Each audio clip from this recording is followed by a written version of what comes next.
আমি সন্ধ্যার পর খবর পাই বাসাতে ফোন গেছে যে ও দরজা খুলতেছে না। তো তাৎক্ষণিক আমি ওইখান থেকে চলে আসি 8:30টায়।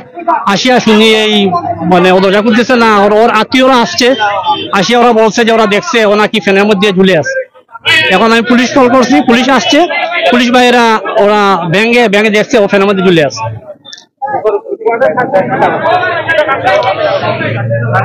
সে পানিতে পানি উন্নয়নে কাজ করে, ফাহিম নাম।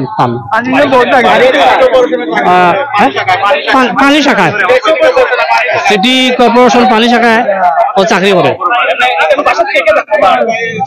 তার আম্মা ছিল, তার বোন ছিল, ছোট বোন ছিল একটা, আর সে থাকতো। এখন তার ফ্যামিলি 3-4 দিন আগে ওর ফ্যামিলি নিয়ে গেছে বাড়িতে। ও দুদিন ধরে একা থাকে। হয়তো বা আমি সেটা বলতে পারবো না, কারণ আমি বাসার মালিক।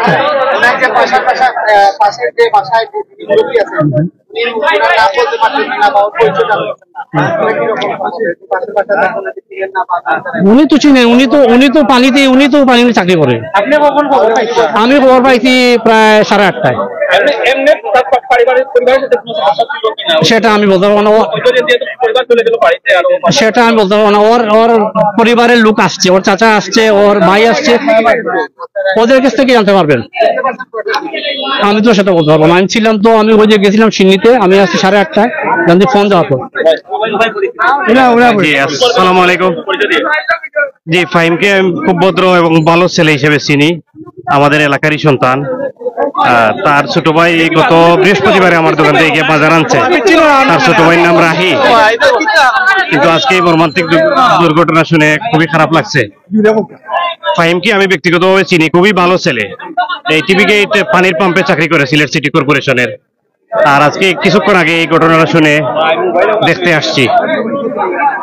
এখানেও তার ফ্যামিলি সহ থাকতো আমি যতটুকু জানি। এখন এসে শুনতেছি সে এখানে একা ছিল, মনে হয় তার মা ভাই বোনেরা বাড়িতে গেছে। জি না, আমি টিভি গেটের। ও তো আমার এলাকার ছোট ভাই, আমার বাড়িও জকিগঞ্জ। যে আমার দোকান আছে টিভি গেটে, মেসার্স সিলেট খাদ্য ভান্ডার। তার নাম ফাহিম আহমদ, জকিগঞ্জ বাবুর বাসারের পাশে, পশ্চিম গঙ্গাজলের গ্রামের বাড়ি। তারা 2 ভাইকে আমি চিনি, সে এবং তার ছোট ভাই রাহিকে চিনি আমি। রাহি এবং তারা দুজন আমার দোকান থেকে বাজার টাজার নিয়ে আসে, এবং সে চাকরি করে টিভিতে। 2-3 দিনের ভিতরে কোনো কথা হয় নাই। গত বৃহস্পতিবারে ওর সাথে লাস্ট কথা হয়েছে। তার ছোট ভাই আমার দোকান থেকে বাজার টাজার নিয়ে আসছে গত বৃহস্পতিবারে। না, তার অনেক ভালো ছেলে হিসেবে চিনি, তার ব্যবহার খুব।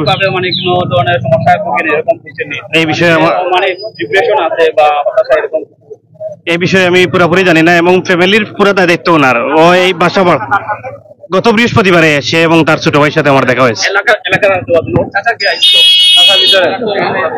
আচ্ছা, আমরা যতটুকু জানতে পারলেন, অর্থাৎ ফাহিম নাম, অত্যন্ত ভালো ছেলে, যতটুকু জানতে পারলাম। আসলে কি জন্য আসলে ফাহিমের এরকম অনাকাঙ্ক্ষিত মৃত্যু ঘটলো আমরা আসলে জানি না। তবে আমরা আসলে ওর পরিবারের সদস্যরা এসেছে, ওর আসলে লাশটা আমরা দেখাবো, আপনারা কোনো চিন্তা করবেন না। যেহেতু আমরা এসেছি, আপনাদেরকে লাশটা দেখিয়ে ছাড়বো। অর্থাৎ এখানে হাজারো মানুষ আসলে উৎসুক জনতা বিক্রি করেছে, অনেক মিডিয়া পার্সোনালিটি এসেছে খবর পেয়ে। তো আমরা চেষ্টা করবো আপনাদেরকে সবকিছু জানালে।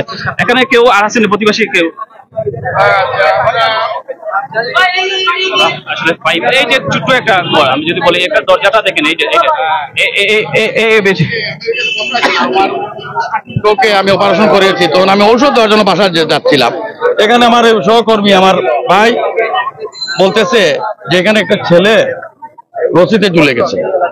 আমি বললাম রশিতে ঝুলে গেছে, দেখলেন কিরকম কিনা? ওর বাড়ি থেকে জকিগঞ্জে কল দিতেছে ওর মা বাপ, যে ওরা পাচ্ছে না পাওয়ায় ওদের আত্মীয় একজনকে পাঠিয়েছে যে মোবাইল করে যে কি করতেছে দেখার জন্য। ওনারা আসছে, ছেলে কয়েকটা, আমরা দেখছি 2-3 জন এসে, ওরা ভেন্টিলেটার দিয়ে দেখতেছে যে ছেলেটা ঝুলন্ত অবস্থায়। তখন আমরা বিশ্বাস করি না যে কে কি বলতেছে, যে ওটা সত্যি কি মিথ্যা। এরপরে না আরেকবার উঠে দেখছে যে ওইটা দেখা যাচ্ছে যে ঝুলন্ত অবস্থায়। তখন আমি বলছি যে এই ছেলেটা কে, নামটা কি ফাহিম। আমি বললাম ফাহিম হলে তো আমাদের কলিগ, এটা তো আমাদের পাম্প হাউসে চাকরি করে। তখন আমরা এখানে সবাই আসছেন, আমাদের সিটি কর্পোরেশনের পরিবর্তন কর্মকর্তা সহ আমাদের সহপাঠী যারা আছেন এখানে আছেন। তারা আসার পরে আমরা পুলিশের জন্য অপেক্ষা করতেছি। বাসার মালিক পুলিশকে কল দিয়েছেন, পুলিশ আসছে। পুলিশ আসার পর আমরা প্রথমে ভেন্টিলেটর ভেঙে ওটাকে দেখেছি কি সত্যি কিনা, দেখা গেছে না প্যানের সাথে ঝুলানো। সাথে যে যে বাসাটা ছিল সেটারও দিকে যে দরজা ছিল সেটাও ভিতর 2 সাইড লাগানো। হ্যাঁ, ব্যক্তি হিসাবে খুব ভালো ছিল। আমাদের সাথে যখন সে কথা বলতো তখন তো খুবই ভালো লাগতো। আমার সাথে প্রায় 20-25 দিন আগে দেখা হয়েছিল। এর আগে তো দেখা হয়েছিল, এরপরে 20-25 দিন পরে আর দেখা হয় নাই তার সাথে। আমি জানতাম সে ফ্যামিলি নিয়ে থাকতো এই জায়গায়। আমাকে বলছিল একটা বাসা দেওয়ার জন্য। আমি বললাম তো বাসা তো দেখতে হবে কোন সময় পাওয়া যায় কি না পাওয়া যায়। না, ছেলে বিবাহিত নয়। এখানে তার মা বাবা ছিল, শুনছিলাম মা বাবা ওরা গেছে, তারা বাড়িতে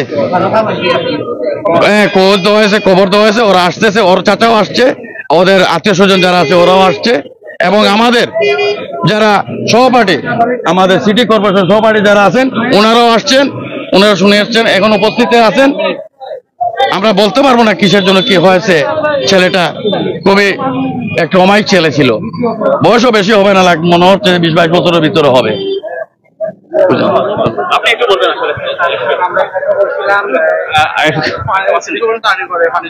আসলে ওনার চাচা আমরা শুনে আইছি যে না, ছেলে তো ভালো, এখানে বাজার থাকে, ছেলেটা খুবই ভালো আছে। শুনছি ফাঁড়ি জায়গায় চাকরি করে সিটি কর্পোরেশনে। ছেলেরা ভালো আছে, কিন্তু ওই যে একটা মর্মান্তিক ঘটনা যেটা আমার কাছে খুবই খারাপ লাগে, ওই যে একটা দুর্ঘটনা, ছেলেটা ফ্যানের লোকে লোকসাইল, ফ্যানের লোকে প্রশাসনে ফ্যান দাওয়াজি কাটিয়ে ফ্যান থেকে বার করছে। এটা তো দেখে খুব খারাপ লাগে। ছেলেটা তো চলাফেরা স্থিতি খুবই ভালো ছেলে, এই সিটি কর্পোরেশন চাকরি করে, আরামবাগ যে পানি পাম্প আছে পানি উনি চালিয়ে। ছেলেটা তো খুব ভালো লাগে, কিন্তু এই যে ছেলেটা একটা দুর্ঘটনা দেখে আমার কাছে খারাপ লাগে যে এই যে ঘটনা করছে। ছেলেটা দেখা গেছে খাড়া লম্বা আর রশি ফেসাইল, কিন্তু এই যে একটা ঘটনা আমরা খুবই খারাপ লাগে। কদিন আগে আমাদের এইখানে ওলা একজন, প্রথম তো আমার বন্ধু ফারুকে দেখছে মনে হয়, ওই যে সিটি কর্পোরেশনের পানি ছাড়ে, ফারুকে দেখছে না, মানে ওরা দরজা ভাঙাইছে না, ওরা বেলিদারে না না সাংবাদিক বেলিদারি দেখছে, তারা তো কইটায় বেলিদার ভিতরে দেখছে, দেখে করছে। ঘটনা তো আমরা শুনে আইছি, ঘটনা কইতে পারবো যে প্রতিদিনের ঘটনা কয়টার সময় করছে, ওগুলো ঘটনা হইবে, অথবা সন্ধ্যা করে মাগরিব পরে ঘটনা হইবে। আমরা যে কথা আসলে জানতে ছিলাম, অর্থাৎ ফাহিমের বিষয় নিয়ে যেটা জানতে ছিলাম, ফাহিম আসলে খুবই অমায়িক একটা ছেলে ছিল। তবে কি কারণে আসলে ফাহিমের এমন মৃত্যু ঘটলো আসলে আমরা কারণ জানার চেষ্টা করবো।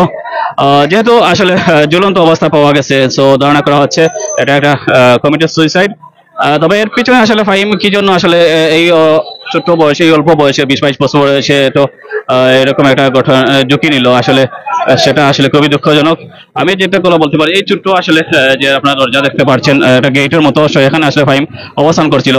তো সেখানে আসলে ফাহিমের অবস্থান ছিল। আমরা বিস্তারিত জানানোর চেষ্টা করবো। আসলে ফাহিম ডেড বডি ভিতরে আছে, অর্থাৎ পুলিশ ইনভেস্টিগেশন তারা এসেছে, তারা আছে। তো আমরা আসলে এলাকার অনেক মানুষরা এখানে এসেছেন, অনেকে এসেছেন, তাদের কাছ থেকে আমরা জানার চেষ্টা করব আসলে। সো ফাহিম একটা অমায়িক ছেলে ছিল।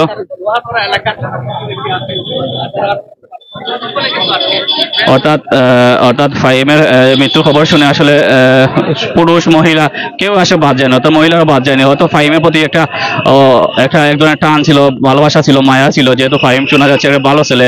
তো এই কারণে আসলে আপনারা দেখতে পাচ্ছেন এই রাত তো গভীর রাতে তো আশপাশে মানুষরা আসলে জড়ো হয়েছে। অর্থাৎ একটা সাডেন একটা খবর পাওয়ার পর যে মানুষের মধ্যে যে একজনের ডিপ্রেশন কাজ করে, মানুষের মধ্যে একজনের বলা চলে যে শখ খায়, তো তারই প্রতিফলন আপনারা দেখতে পাচ্ছেন। এখানে অসংখ্য নারী পুরুষরা এখানে এসেছেন।